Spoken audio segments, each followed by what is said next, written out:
keep finding ways to win. That's what I told them in the huddle after the game. I said, winners just find a way, and sometimes we find a way to lose.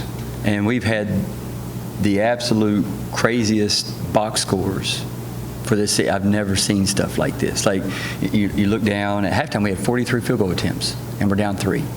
And I think we had 12 more at halftime than they did. I don't remember exactly, but and you look at our field goal percentages for the game, and then we got rebounded by 18, and we shoot poorly at the free throw. Like, it just doesn't add up. And then there's games where we've gotten 50 more field goal attempts and out-rebounded somebody 14, and it just sometimes it doesn't add up. But right now we're just focused on, like the girls say, the next shot. Don't worry about the pass, just worry about the next shot, the next play, and keep playing forward and don't play in the rearview mirror. What's it say to this team, though, that they're starting to learn how to find ways to win? Well, I feel like this week they've come together a lot as a team, and if that's the case, that might be bad news for the rest of the conference. And as we continue to grow, we're still small, and it hurts us on the boards when the ball gets in there close and teams try to drive on us. But we're getting a little bit better at disrupting people and keeping the ball from the paint. And I think we forced 28 turnovers tonight, I believe, and that's key. There's more ways than one to get a stop. And so we can get stops by forcing turnovers and getting steals. It doesn't have to be always just forcing a bad shot and getting a defensive rebound. So we're trying to play to our strengths. And sometimes it works, sometimes it doesn't. And that part of the game we'll just keep working on. And I told them we all need to get in the gym and shoot a little bit more. And we've got some green light shooting tests, and we're gonna make sure we do some of those on Monday. I mean, you talking about kind of piggybacking off what you just said, 28 turnovers today. You guys had 29 against FIU, I believe. What kind of works for you guys defensively right now? Because you guys keep moving the ball. That's the key. I mean, that's it. Get after the ball. Make sure that you're some of the players that don't play as much. It's the difference between. I always say it's the difference between watching and reacting, and being ready and anticipating. And the players that do a great job of anticipating are in a position to make a play. Then we work on decision making, whether it's a play you can make or you got to play defense and wait for the next opportunity. The players that are still kind of in a watch and react mode, that doesn't work well right now. And so they're still learning, but they're working on it. They're getting better, and I see improvement. And so we'll just keep on. It's a young team. We relied a lot on a couple players last year, and this year we're relying on a lot of players. And on any given night, and Hope Savori stepped up tonight, and Maya Meredith stepped up. Like tonight, she was a plus 18. Thursday night, she was a minus 12. So she went from the worst plus minus to the best plus minus.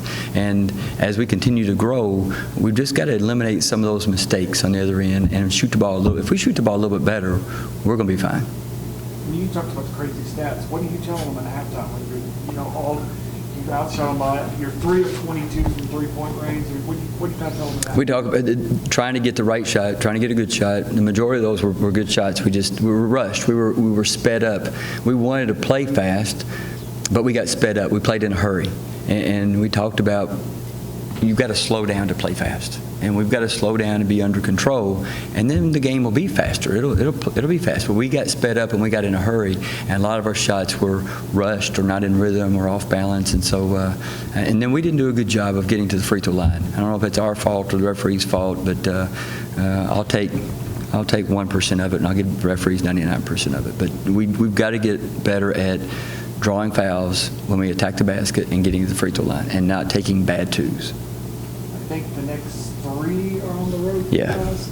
So kind of a big stretch coming up, certainly, as you guys continue to try to move forward here. Well, UTSA is an excellent team. They've got one of, arguably, the best player in is it Jinx or Jenkins? I forget. Jenkins. I mean, she's talented. I mean, really, really talented. And that young lady can flat play, and then they've got good pieces around her. They got good size inside. They got a couple, 6'3" plus players inside, and so and they're long and they're aggressive, and they're really good. And in UTEP, we're right there. We're tied with them, fighting for second, and so El Paso's always a hard place to play. We've had really good teams that have struggled or even lost at UTEP. And so this is a big road trip for us. And so, if you want to play amongst the top, you got to win on the road. Hope has been leading the team in scoring for 3 straight games. What have you seen from her these past 3? Confidence, poise. And I bragged on her to the team yesterday in a team meeting because I'd forgotten to brag on her about this that I'm going to tell you, like the previous 3 practices. So we had a team meeting. I said, before I forget, I got to brag because Hope has done 2 or 3 very specific things. I'm not going to tell you what those are, but 2 or 3 very specific things that I told her that would help her game. And I've also told those exact same things to other players on the team, and they've not made those. So I wanted to brag on her because those changes are resulting in positive play. And so I think that's great leadership. It's a great example for the other players on the team, and I think that they can now see a path to improvement. And not that they're not already doing great things, but we're not trying to be good. We're not trying to be average. We're trying to be the absolute best that we can be. I was sitting up here and said it doesn't matter who's on the court, whatever 5 minutes or 4 minutes left, if she's confident that they can go win that game. What does that speak, to the team right now? Exactly. I mean, Acacia Hayes is one of the best freshmen in this conference, and Lexi Mead's one of the best point guards in this conference. And we finished that game out the last 4 minutes with Hope and Teresa on the floor because they're confident in them, and it just wasn't clicking for Acacia. And it just, Lexi made some big shots, but she was having a little bit more trouble against the trap than you put a player that might be a little bit maybe bigger, stronger, and it just worked a little bit more. And you kind of saw that last group kind of got in a rhythm, kind of got it in a little bit flow defensively more so than offensively, and we rode it to the end. And I told them it wasn't exactly how we practiced it, wasn't how we drew it up, but we just find a way to win sometimes. You mentioned Teresa. She only played like a minute and a half in the first half, but then in the second half, you played her for the last 5.5 or so. What went into that decision, and why did you do that? Well, number one, I have confidence in her. Put her in the first minute because I felt like Lexi needed a break, and Teresa was ready to go, and it just didn't go well. And so, but we did the exact same thing, almost the exact same thing against FIU. And so, had Teresa had she played a little bit better in the first time she was in, she would have played more. She kind of got a couple turnovers there, got shook, almost turnovers, and we just need to get her calmed down. And she's a confident player, she's a smart player, and you can see that. And that 3 she took at the end, that's a good shot for her. She was wide open. I'm fine with that shot. If she makes that, game over. And the crowd explodes, and we're all, so it's a good shot. And I want her to feel confident because you know what? She may get that same shot in the conference tournament to win a game. And so we don't judge the makes and misses as good shot, bad shot. We judge the shot for whether it's a good shot or a bad shot for that individual. And for Teresa, that's a shot she practices, that's a shot she can make, and that's a shot. The shot clock was getting low. It wasn't quite as low as I'd hoped, but it was getting low. And so it was. If she had passed it up, we would probably gotten a worse shot. Now she could have driven to the basket, maybe drawing a foul, but if she makes that 3, everybody's excited. She's still got a steal there with you're up 2, and then she gets the rebound at the end. Kind of speaks for how engaged she was in the game, even though. And even more importantly than the rebound, she had the presence of mind to secure the ball, not take off, and just be strong with the ball, because we were talking about possession is key, and because we had the lead and the clock was short, and so she had the presence of mind just to take care of the ball, and we just got to get her to settle down. She's a really good free throw shooter in practice, you guys, I promise. She is, and so she's going to get that going. We're talking about turnovers. You had 15, but a lot of those were, careless turnovers or turnovers that could have been prevented. Is it more, when teams are pressuring you in the backcourt, is it more the game needs to slow down for them to find the holes, or is it that the pressure just gets to them in those moments? No, we work a lot. We've worked a lot more in the recent, probably 2 weeks. Was that when we were in Florida 2 weeks ago? Yeah. In the past 2 weeks, you lose track of time this time of the year. You don't have any idea. Like I have to think, is today Sunday, Saturday? I told them that we'll practice tomorrow on Monday. I'm like, wait, no. And so you just lose track of time. But we've practiced a lot recently on handling pressure, full court pressure. They're getting more confident. Right now, we're trying to pass. Number one, we're not faking passes. We don't use pass fakes enough. Number two, we try to throw over top of players. We're already smaller than they are. So that's the worst pass we can make on both ends. And so we continue to try to do that too often. Now, sometimes that long pass or the over top pass is there, but we've got to do a better job of making short, quick passes and getting up the floor, things that fit us. And we're getting better at that.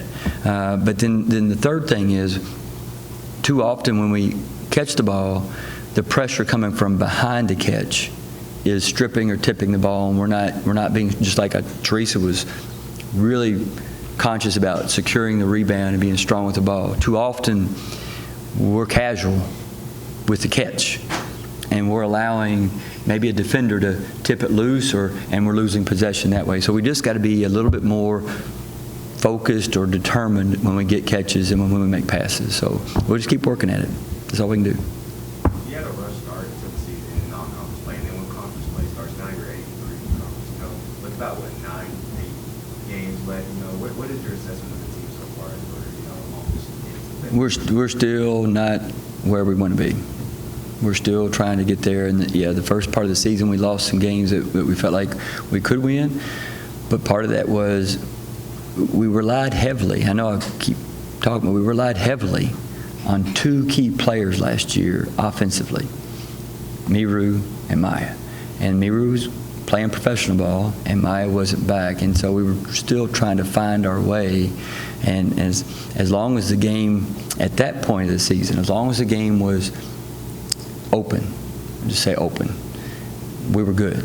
But if the game got closed and it required more possession-based basketball, at that point we weren't ready for that. We worked but it's not the same. We worked in practice, we tried to get ready for that, but we just weren't ready for that.